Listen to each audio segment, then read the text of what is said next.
சிவபக்தர்கள் அனைவருக்கும் வணக்கம். ஒவ்வொரு வாரம் திங்கட்கிழமை சிவபெருமான பற்றி நிறைய தகவல்கள் பார்த்துட்டு இருக்கோம்.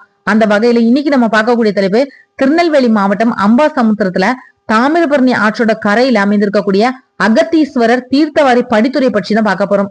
ஆன்மீக ரீதியாவும் இயற்கை எழில் கொஞ்சக்கூடிய இடமாவும் இது புகழ்பெற்ற ஒரு படித்துறையாவும் இருக்கு. இதோட ஆன்மீக பின்னணி மற்றும் தல வரலாறு பத்தி பார்க்கலாம். சிவபெருமானுக்கும் பார்வதி தேவிக்கும் கைலாயத்துல திருமணம் நடந்தப்போ 33 கோடி தேவர்களும் ரிஷிகளும் அங்க கூடினதுனால வடதிசை தாழ்ந்து தென் திசை உயர்ந்தது. உலகத்தை சமநிலைப்படுத்துறதுக்காக சிவபெருமான் அகத்திய முனிவரை தென் திசைக்கு அனுப்பி வச்சாரு.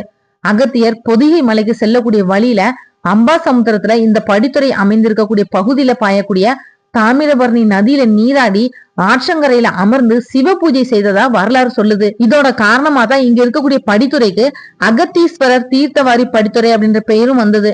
இதற்கு கிட்டகைய புகழ்பெற்ற அருள்மிகு அகத்தீஸ்வரர் திருக்கோவிலும் அமைஞ்சிருக்கு. தீர்த்தவாரி மற்றும் முக்கிய திருவிழாக்களை பற்றி பார்க்கலாம்.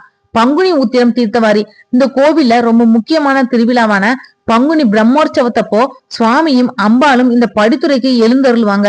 அங்க தாமிரபரணி ஆற்றில விமரிசையா தீர்த்தவாரி, அதாவது சுவாமிக்கு ஆற்றில் நடக்கக்கூடிய புனித நீராட்டு நடைபெறுது. இந்த தீர்த்தவாரியை பாக்குறதுக்காக ஆயிரக்கணக்கான பக்தர்கள் இங்க கூடுவாங்க. பங்குனி 29 அன்னமிடுதல் உற்சவம் நடைபெறுது. இந்த தலத்தோட ரொம்ப விசித்திரமான திருவிழா தான் இது. ஆற்றில இருந்து 21 குடம் தீர்த்தம் எடுத்துட்டு வந்து அகத்தியருக்கு திருமஞ்சனம் செஞ்சு கோவிலோட அன்ன மண்டபத்துல அன்னம் படைத்து, அதாவது சாதம் படைச்சு கதவை சாத்திடுவாங்க. மறுநாள் காலையில திறந்து பார்த்தா அந்த அன்ன குவியல்ல அகத்தியரோட காலடி சுவடும் அவரோட பிரம்படி தடமும் பதிஞ்சிருக்கும் அப்படின்றது இன்னைக்கு வரைக்கும் நடக்கக்கூடிய அதீதமான நம்பிக்கை. படித்துறையோட சிறப்பம்சங்கள் என்ன அப்படின்றத பத்தி பார்க்கலாம். வற்றாத நதியா இது இருக்கு. தாமிரபரணி வற்றாத ஜீவ நதி அப்படின்றதுனால வருடத்தோட 365 நாட்களும் இங்க தண்ணீர் தடையே இல்லாம ஓடிட்டே இருக்கும். கோடை காலத்திலையும் இங்க நீர் வற்றுறது கிடையாது. அடுத்ததா புனித நீராடலை பத்தி பார்க்கலாம்.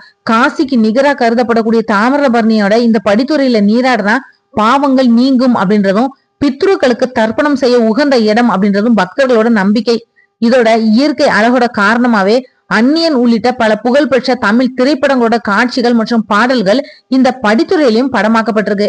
இந்த வீடியோ உங்களுக்கு பிடிச்சிருந்தா மத்தவங்களுக்கு ஷேர் பண்ணி விடுங்க. நாளைக்கு மற்றும் ஒரு நல்ல தேடல நான் உங்களுக்கு சந்திக்கிறேன். நன்றி. ஆன்மீக தேடல்ல நீங்களும் தேடலாம் உங்களோட இஷ்ட தெய்வத்தை பற்றி. முதல் தடவை நம்ம சேனலை பார்க்குறவங்களா இருந்தீங்கன்னா சப்ஸ்கிரைப் பண்ணி பெல் ஐக்கான் ஆன்னு கிளிக் பண்ணிடுங்க. அப்பதான் நான் போடுற பதிவு உடனடியாக நோட்டிபிகேஷனா உங்ககிட்ட வரும்.